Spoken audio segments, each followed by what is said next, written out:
ये क्या हुआ? ये किस तरह का मामला है? हमारे गांव में 2 दिन से सूरज डूब नहीं रहा और दूसरी तरफ तुम्हारे गांव में 2 दिन से सूरज उग नहीं रहा। और नहीं तो क्या।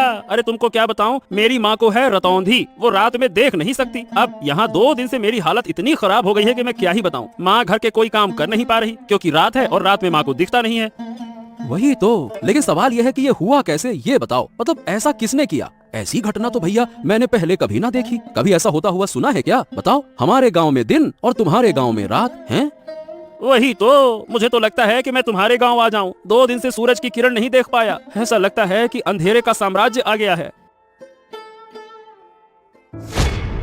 अरे अरे अरे अरे, ये क्या हुआ? ए भैया, तू ऐसे गिर काहे पड़ा? हरेंद्र, क्या हो गया तुझको? अरे मतलब क्या हो गया मुझे खुद समझ नहीं आ रहा। मैंने तुम्हारे गांव में आने के लिए जैसे ही कदम बढ़ाया और झटका लगा। बाप रे, मैं तो तुम्हारे गांव में प्रवेश ही नहीं कर पा रहा हूँ। ऐसा लग रहा है कि जैसे बीच में कोई दीवार खड़ी हो। क्या बात कर रहा है? तो क्या हम एक गांव के लोग दूसरे गांव में नहीं जा सकते क्या?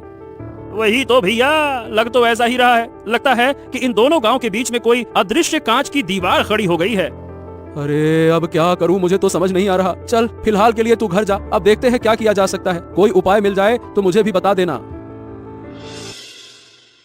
दोनों गांव में अचानक अजीब घटना हुई। एक गांव में लगातार 2 दिन तक दिन और दूसरे गांव में लगातार 2 दिन तक रात। ऐसी समस्या पहले कभी नहीं देखी गई थी। ओ माँ माँ, अब अच्छा नहीं लग रहा। रात क्यों नहीं हो रही है? इतना लंबा दिन मैंने कभी नहीं देखा। मैं सो भी नहीं पा रहा हूँ, मुझे नींद भी नहीं आ रही। सो नहीं पा रहे हो? क्या हुआ? जाकर सो जाओ। सोने में क्या परेशानी है? मैं क्या सो नहीं रही? वाह, रात के बिना सोने का क्या मजा होता है। रात के बिना सोने से लगता है कि जैसे दिन में सो रहा हूँ। इतना उजाला सहन नहीं हो रहा। ऐसा क्यों हो रहा है माँ? क्यों क्यों माँ? क्या पता किसकी नजर पड़ गई हमारे गांव पर। शायद कोई शाप लग गया है। सुना है हमारे पास वाले गांव में तो 2 दिन से रात हो रही है।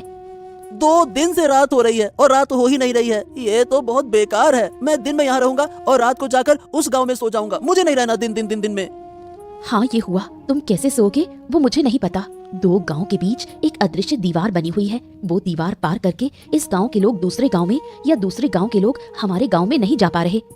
तो क्या होगा माँ? क्या हमारे गांव में कभी रात नहीं आएगी? हमारा गांव ऐसा क्यों हो गया? अगर रात नहीं होगी तो सूरज की गर्मी में हमारा पूरा गांव जलकर खाक हो जाएगा माँ। क्या पता बेटा, हमारे भाग्य में क्या है। लेकिन ऊपर वाला जो करेगा वो हमारे भले के लिए ही करेगा। हाँ, मुझे ये सब कुछ अच्छा नहीं लग रहा माँ। मैं सो नहीं पा रहा हूँ। मेरा सर दुख रहा है। 2 दिन से मेरा सर घूम रहा है। शरीर भी लगता है कि जैसे बीमार हो गया है। मैं क्या करूँ माँ? ओहो, तुम यहाँ से जाओ और अब परेशान मत करो। वैसे भी मैं खुद तकलीफ से जूझ रही हूँ। दूसरी तरफ तुम मुझे बार बार परेशान कर रहे हो।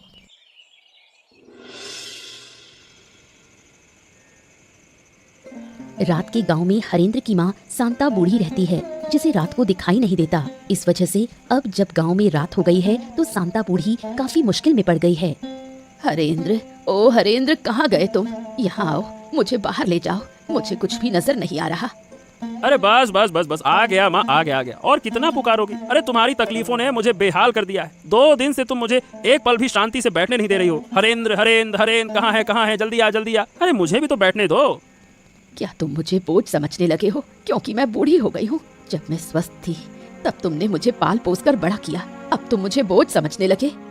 हो, यही तो तुम्हारा तरीका है। दिन रात बस एक ही बात बोलती रहती हो, बोझ हो गई हूँ, बोझ हो गई हूँ। अरे तुम देख नहीं सकती हो तो चुपचाप बैठो तो सही। तुमको बैठना है नहीं, इधर उधर भटकना है? अब ये बताओ, तुम्हें बाहर जाने की क्या जरूरत है? देखो तो सही, पूरा गांव किसी न किसी समस्या में घिरा हुआ है और तुमको बाहर जाना है। क्या तुम्हें अकेले को समस्या है? गाँव के और लोग नहीं? तुम्हें क्यों इतनी तकलीफ हो रही है? ऐसा है अम्मा कि मेरी तरह किसी के पास ये रतौंधी वाली माँ नहीं है जिसे लेकर वो परेशान हो। नहीं तो कोई काम तुम्हारे लिए अब नहीं है। घर के सारे काम मुझे करने पड़ते हैं और तुम्हारी देखभाल भी तो मुझे ही करनी पड़ती है। बस बस, मेरी और देखभाल करने की जरूरत नहीं। जिस दिन मर जाऊंगी उस दिन तुम समझ पाओगे। तुम लोग बड़े होकर शायद बूढ़ी माँ को ऐसी हालत में छोड़ देते हो। ओहो, बस बस बस बस बस, अब ऐसी बातें मत करो। चलो बताओ कहाँ जाना चाहती हो, मैं तुम्हें लेकर चलता हूँ। फिर खाना भी बनाना है, तुम्हें खाना देना होगा, फिर बर्तन साफ करने हैं, तुम्हारा बिस्तर लगाना है, बहुत सारा काम है। चलो जल्दी बताओ कहाँ जाना है। दूसरी ओर दिन और रात वाले दोनों गांव के बीच ही एक बुढ़िया का घर है। बुढ़िया और साधु के बीच काफी बातचीत है। क्या काम किया आपने? आपका तो जवाब ही नहीं। मुझे तो विश्वास ही नहीं था कि आप ऐसा बड़ा काम कर पाएंगे। मैंने पहले कहा था कि मेरी शक्ति पर संदेह मत करना। मेरी शक्ति के बारे में किसी को अंदाजा भी नहीं है। पहले जितना संदेह था अब वो भी खत्म। एक गांव में लगातार दिन और दूसरे गांव में लगातार रात कर देना, बड़े बड़े साधु भी ऐसा नहीं कर पाते। तो बताइए, क्या आप खुश हैं? अगर खुश हैं, तो अब मेरी फीस मुझे दे दीजिए। मैंने यूं ही रिस्क लेकर ये बड़ा काम नहीं किया। अरे आपके पैसों को लेकर मैं भाग थोड़ी ना जाऊंगी।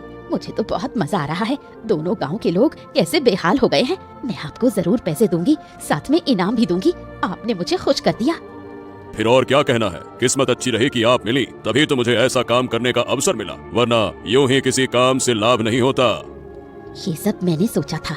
मैं चाहती थी इन दोनों गांव को सबक सिखाऊं। अब आपके जरिए मैंने अच्छे से सबक सिखा दिया। अब देखिए धीरे धीरे क्या होगा। दोनों गांव तबाह हो जाएंगे। दिन के बिना रात नहीं बन सकती।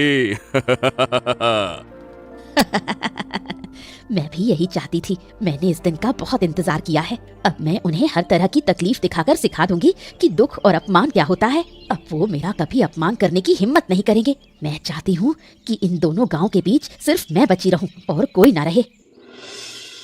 अरे अरे बेटा, अरे रुक जाओ बेटा, इस तरह से क्यों दौड़ते हो? क्या हो गया? अरे रुक जाओ, गिर जाओगे बेटा। रुको रुको।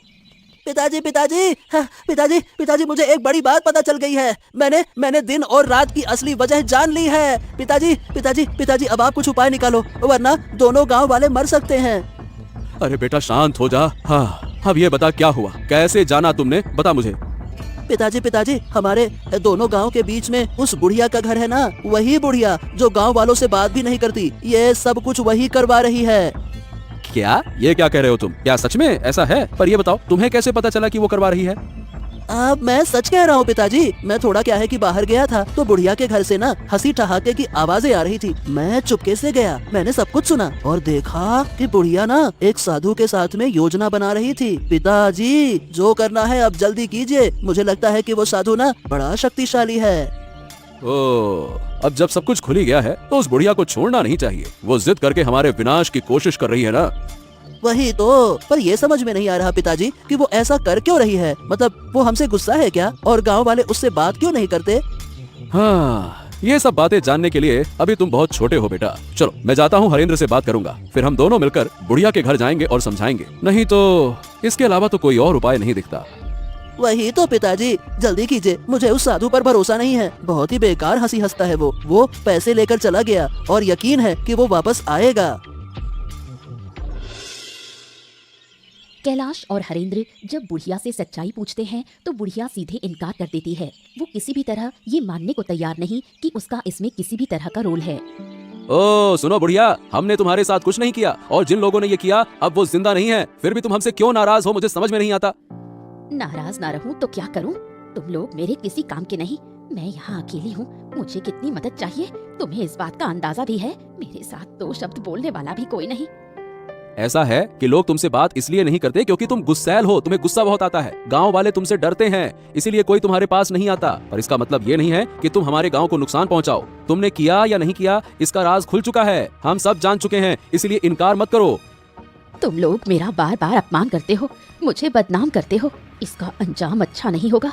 मैंने एक बार सब बर्दाश्त कर लिया। अगर ये सब मेरे साथ दोबारा हुआ तो ऐसा मत सोचना कि मैं तुम लोगों पर रहम कर लूंगी। अरे बुढ़िया, तुम बेकार में गुस्सा कर रही हो। हम तर्क करने नहीं आए हैं, हम शांति पूर्वक प्रेम पूर्वक बातें करने आए हैं। देखो, एक बार गांव की हालत तो देखो। एक गांव में सूरज उग नहीं रहा और दूसरे गांव में सूरज डूब नहीं रहा। ऐसे हालात पहले कभी किसी ने देखे हैं क्या? बताओ। अचरज की बात क्या है? तुम बार बार वही बातें क्यों कर रहे हो? क्या हुआ नहीं हुआ मैं वो देख ही रही हूँ। मैं इससे जुड़ी हुई हूँ। तुम लोग यहाँ से चले जाओ, मुझे अकेला छोड़ दो। तुम अकेली क्यों रहोगी? अरे भाई, लोगों का डरना इसलिए है तुमसे क्योंकि वो तुम्हें जानते नहीं हैं। पर इसका मतलब ये तो नहीं ना कि हम तुम्हारे शत्रु हो गए, हम तुमसे अलग हो गए। मैं अब और कुछ नहीं सुनना चाहती। अगर तुम जाओगे नहीं तो ये डंडा देखा है, इसी से तुम्हें पीट पीट कर लाल कर दूंगी।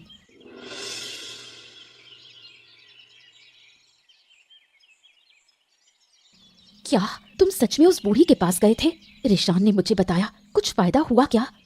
हाँ, जितना समझ में आया उससे ये पता चला कि आराध्या, वो जो बुढ़िया है ना, वो दोनों गांव पर बहुत गुस्सा है। इसीलिए बूढ़ी ने किसी साधु की मदद से हमारे इन दोनों गांव के साथ में ऐसा किया। तो क्या इन दोनों गांव को फिर पहले जैसा करना संभव नहीं? ऐसा लगता तो नहीं है। मैंने और हरेंद्र ने मिलकर बूढ़ी को वैसे तो बहुत समझाने की कोशिश की, पर सही बताऊं बूढ़ी सुनना ही नहीं चाहती है। वो किसी भी तरह से हमारी बात समझना ही नहीं चाहती है। सच में मुझे तो डर लग रहा है। अगर ऐसे ही चलता रहा तो गांव में कोई नहीं बचेगा। धीरे धीरे सब कुछ नष्ट हो जाएगा। तुम सब लोग चिंता मत करो, देखना मैं सब ठीक कर दूंगा। वाह वाह वाह वाह वाह, सुन रही हो इसकी बातें? हम यहाँ इसके पिताजी कुछ कर नहीं पा रहे, उन्होंने हमें लाठी से खदेड़ दिया, अब ये जाकर ठीक करेंगे। क्यों महाशय? तुमने भी ना इस लड़के की बात मान ली है। इसे इन चीजों की क्या समझ? उसने जो कहा वही बहुत है। अरे माँ, मैं यूं ही नहीं कह रहा, मैं सच कह रहा हूँ। मैं सब कुछ ठीक कर दूंगा, तुम लोग देख लेना। उस साधु को मैं जानता हूँ, अगर मैं उसे एक बार पकड़ लूंगा तो उसे नष्ट कर दूंगा। बहुत मारूंगा मैं उसे गुच्छे बना के। अच्छा, समझ गया। लेकिन हाँ, फिर कोई शरारत करने से पहले जरा सोच समझ कर। वैसे भी हमारी मुश्किलों का अंत नहीं है। अब आगे क्या होगा समझ नहीं आता। कहीं तुम्हारी हरकतों से वो बुढ़िया और गुस्सा ना हो जाए। नहीं पिताजी, मैं शरारत वरारत नहीं करता। अब मैं बड़ा हो गया हूँ। पर हाँ, आप चिंता मत कीजिए, अब आगे जो होगा अच्छा ही होगा, देख लेना। अब बहुत बातें हो गई। तुम दोनों जाओ और हाथ मुंह धोकर आओ, मैं खाना देती हूँ। अरे साधु बाबा, आइए आइए बैठिए। मैं तो आपका ही इंतजार कर रही थी। कितनी बातें हुई, आपको तो कुछ पता ही नहीं। क्या बात है? फिर क्या हुआ? कोई नई कहानी हुई क्या? गांव वालों को सब पता चल गया है कि ये मैंने ही किया है, पर मैंने इनकार कर दिया। सब मेरे पास आए थे, मैंने उन्हें भगा दिया। उनका इस विपत्ति में पड़ा हुआ चेहरा देखकर मुझे कितनी खुशी हुई। ठीक है, तुमने इनकार किया, ये अच्छी बात है। लेकिन पर जब लोग शक करते हैं तो बिना कुछ जाने, बिना किसी वजह के शक नहीं करते। कुल मिला के बात यह है कि किसी तरह से कोई हमारी बातें सुनकर गया है। कौन सुनेगा? मेरे घर के आसपास कोई नहीं आना चाहता। वो मुझे डायन कहते हैं, बोलते हैं मैं काला जादू करती हूँ। धीरे धीरे तुम्हारे मन का सारा दुख दर्द मिट जाएगा, है ना? अरे ये मेरा कमंडल कहाँ गया? अभी तो यहीं रखा था। ओहो, मेरे कमंडल में विशेष जल है, कहाँ चला गया? अरे कहाँ गया? मुझे ढूंढना होगा। अरे ए लड़के, मेरा कमंडल दे दे। मैं कह रहा हूँ मेरा कमंडल दे दे। तेरी इतनी हिम्मत कि मेरा कमंडल तू चुराए? मैं तुझे छोड़ूंगा नहीं। उसे पकड़ो, उसे रोक लो, वरना बड़ा नुकसान होगा। हमने जो झूठ बोला है वो पकड़ में आ जाएगा। उसे पकड़ना ही होगा। मेरा कमंडल उसके पास है और उस कमंडल में विशेष जल है। उसी जल से मैं फिर से इस गांव का रात और दूसरे गांव का दिन दूर कर दूंगा। चिंता मत करो। अब क्या होगा? सब कुछ तो फिर से पहले जैसा हो गया। उस बच्चे से कमंडल ले आऊंगा और फिर इन गांवों का दिन रात बदल दूंगा। तुम चिंता मत करो।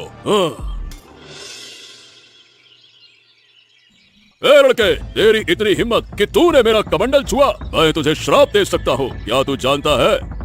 मुझे किसी चीज का डर नहीं है। मैंने इन दोनों गांवों को फिर से पहले जैसा कर दिया है। इन दोनों गांवों की दुख चिंता दूर कर दी है मैंने।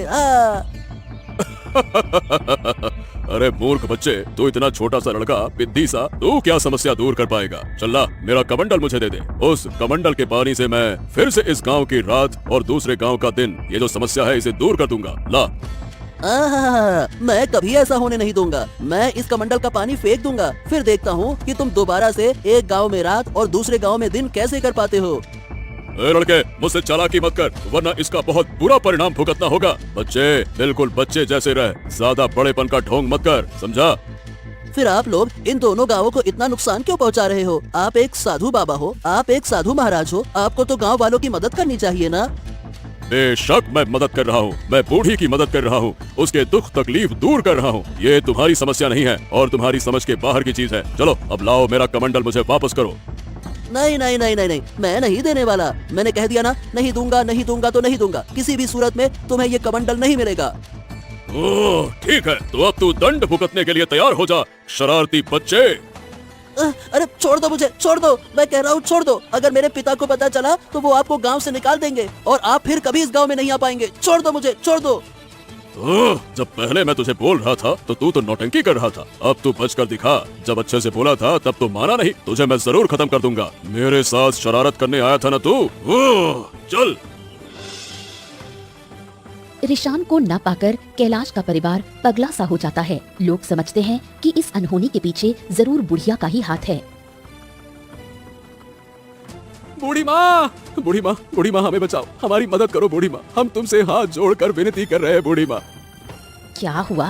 फिर कोई अनहोनी हो गई? मैं किसी की मदद नहीं कर सकती, मैं मदद करने वाली नहीं हूँ। तुम लोग तो मुझे डायन कहते हो, बोलते हो मैं काला जादू करती हूँ, मैं काला जादू करती हूँ, मैं किसी की मदद क्यों करूँ? हमारी मदद करो, दया करो बूढ़ी माँ, दया करो। हमें अपना बेटा नहीं मिल रहा, कहाँ गया हम कुछ नहीं जानते। आप खोज कर बताइए, मुझे पता है कि आप जानती हैं। अब बहुत दुख हुआ ना, पर उस दिन जब मैंने गांव वालों के पास जाकर अपने बच्चे के लिए मदद मांगी थी तो तुम लोग कहाँ थे? तब तुमने मेरी मदद नहीं की। क्यों? मैं गरीब हूँ इसलिए? क्या आप ऐसा क्यों कह रही हैं?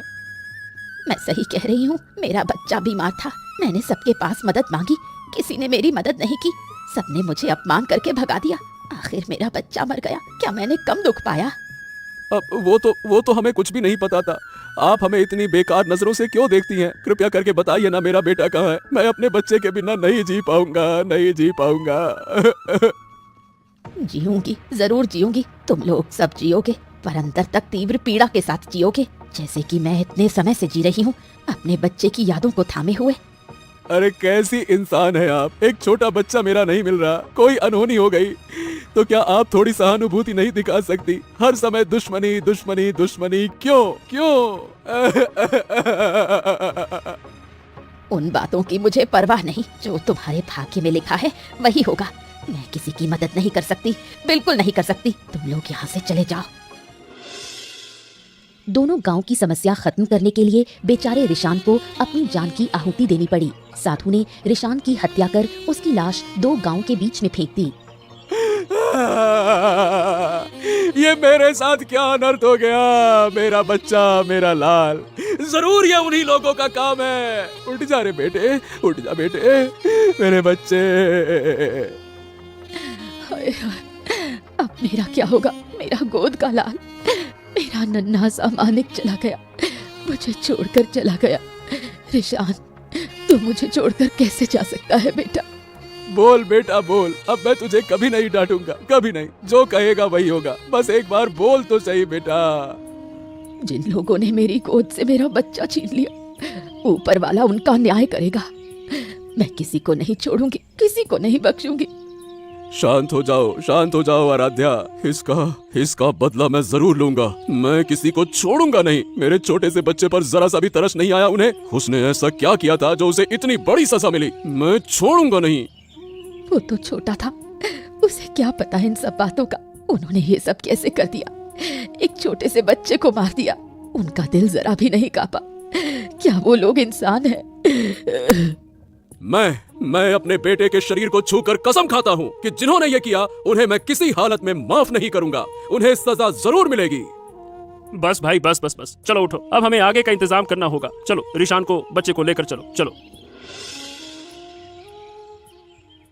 हाँ क्या बूढ़ी, अब तो तुम खुश हो ना? तुम्हारी मनोकामना धीरे धीरे पूरी कर रहा हूँ। अब तुम मेरी तरफ भी थोड़ा ध्यान दो।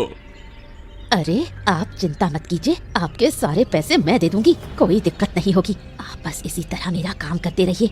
मैं इतनी खुश पहले कभी नहीं हुई। अगर तुम चाहो तो मैं तुम्हें और भी खुश कर सकता हूँ। जरूर चाहती हूँ। मैं चाहती हूँ कि इन दोनों गांव का एक भी बच्चा जिंदा न बचे, सबकी गोद खाली हो जाए। आज जो लोग रो रहे थे, उन्हें देखकर मुझे कैसी पिशाची सी खुशी मिल रही थी, क्या बताऊं। बहुत बढ़िया, बहुत बढ़िया। तो तुम पैसों का इंतजाम करो, मैं एक एक करके इन दोनों गांव के सारे बच्चों को मार दूंगा। मैं वादा करता हूँ कि इन गांव में एक भी बच्चा जिंदा नहीं रहेगा। यही तो मैं चाहती हूँ, मैं इसी दिन का इंतजार कर रही थी। बेटे, तू ऊपर बैठा देख रहा है ना? देख, तेरी माँ तेरी मौत का बदला ले रही है।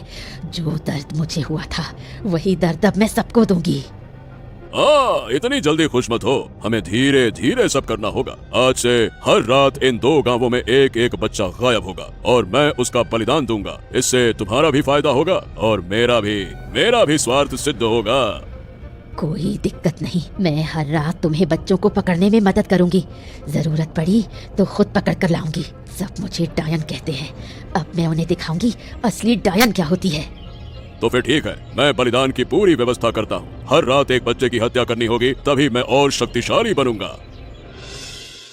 नहीं, अब ये सब कुछ और नहीं चलेगा। मैंने अपने बेटे को खो दिया है। मैं नहीं चाहता कि किसी और का बच्चा ऐसे मरे। बच्चे को खोने का दर्द मैं अच्छी तरह से जानता हूँ। हाँ लेकिन कैलाश, अब हम करेंगे क्या दादा? वो साधु तो बहुत ताकतवर है, उससे हम लड़ेंगे कैसे? साधु को बाद में देख लेंगे, पहले उस डायन बूढ़ी का कुछ करना होगा। उसका दिमाग खराब हो गया है, बेटे को खोकर पागल हो गई है वो, पागल। अच्छा ठीक है, लेकिन हम उसे मार तो नहीं सकते हैं ना? हमने अपने बेटे के शरीर को छूकर कसम खाई है, जिन्होंने ये किया है उन्हें सजा देंगे। उस डायन बूढ़ी से बड़ी सजा और कोई नहीं हो सकती।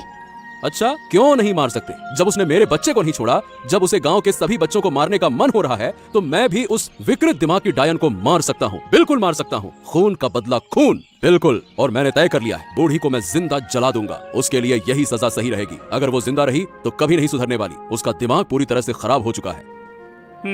ठीक है, मुझे कोई आपत्ति नहीं है, लेकिन गांव के लोग क्या कहेंगे? एक जिंदा इंसान को जलाकर मार देंगे तो क्या ये ठीक रहेगा? वो इंसान नहीं है भाई, वो इंसान हो ही नहीं सकती। वो एक डायन है, डायन। और डायन को जलाने का आदेश खुद भगवान ने दिया है। अगर तुम मेरे साथ रहना चाहते हो तो रहो, नहीं तो मैं अकेले ये काम करूंगा और आज ही मैं उसके घर में आग लगा दूंगा। नहीं नहीं नहीं नहीं, ऐसी बातें क्यों कर रहे हो? मैं तुम्हारे साथ रहूंगा। ये बूढ़ी हमारे गांव के लिए भी बड़ी मुसीबत बन गई है। अब बस बहुत हो गया, चलो जो फैसला लिया है वही करेंगे, चलो। बूढ़ी के घर में आग लगाने से वो जलकर मर गई। उसके मरने के बाद सब लोगों ने मिलकर साधु को सजा देने का निश्चय किया। साधु, ओ साधु, अरे कहाँ है रे तू? आज तेरे पापों का अंत होगा, निकल बाहर। क्या हो गया? सब लोग मेरे आश्रम में क्यों जुटे हो? क्या तुम्हें मेरी शक्ति का अंदाजा नहीं है क्या? अहंकार पतन की जड़ है, ये बात जानते हैं ना आप? मुझे ये बातें सिखाने मत आओ। मैं साधु हूँ, साधु। मेरी शक्ति असीम है। चाहूँ तो मैं अभी तुम सबको समाप्त कर दूंगा।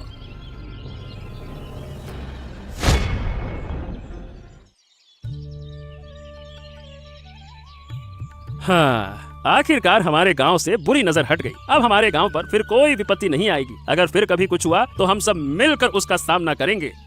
हाँ, गांव तो आखिरकार ठीक हो गया, लेकिन मैंने अपना बेटा खो दिया। मेरा बेटा अपनी जान देकर इस गांव को मुक्ति दिलाकर चला गया।